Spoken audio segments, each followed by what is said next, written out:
जहान। अंधियार मंगुजियार भर के दिहा सबला सच्चा ज्ञान। सत्य के रास्ता देखाए के बढ़ाए दिहा मानव सम्मान। गाँव गाँव औ शहर शहर मन गूंजे बाबा के गुणगान। मांदर के थाप मन नाचत हावे गावत हावे पूरा जहान। जय सतनाम गूंजे चारों धाम। नाचे गावे सब झूम झूम के लेके बाबा के नाम। जय सतनाम बाबा तोर ही सम्मान।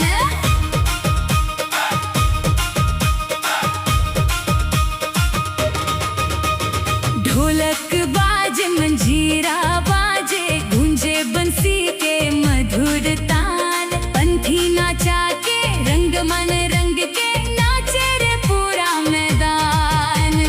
सत्य प्रेम और भाईचारा यही है बाबा के पहचान। सबला एक समान बता के कर दिहा दुनिया महान।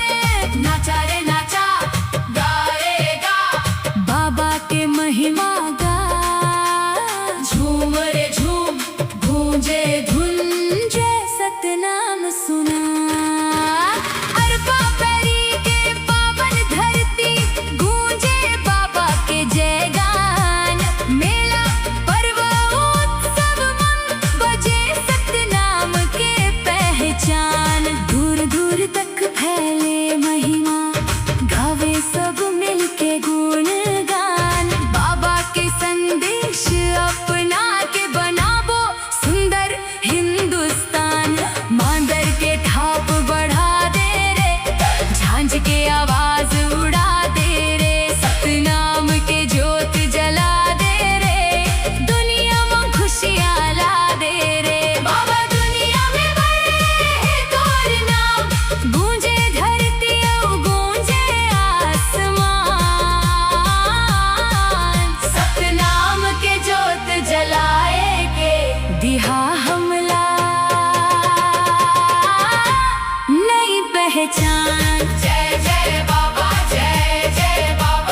गूंजे सारा जहान। नाचत गावत गूंजे आज बाबा के पावन नाम। जय सतनाम गूंजे रे दुनिया भर में बाबा के नाम।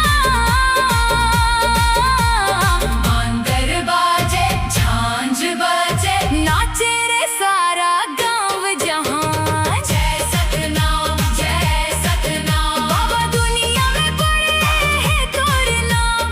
गूंजे रे धरती और गूंजे आसमान। सतनाम के ज्योत जलाए के दिहा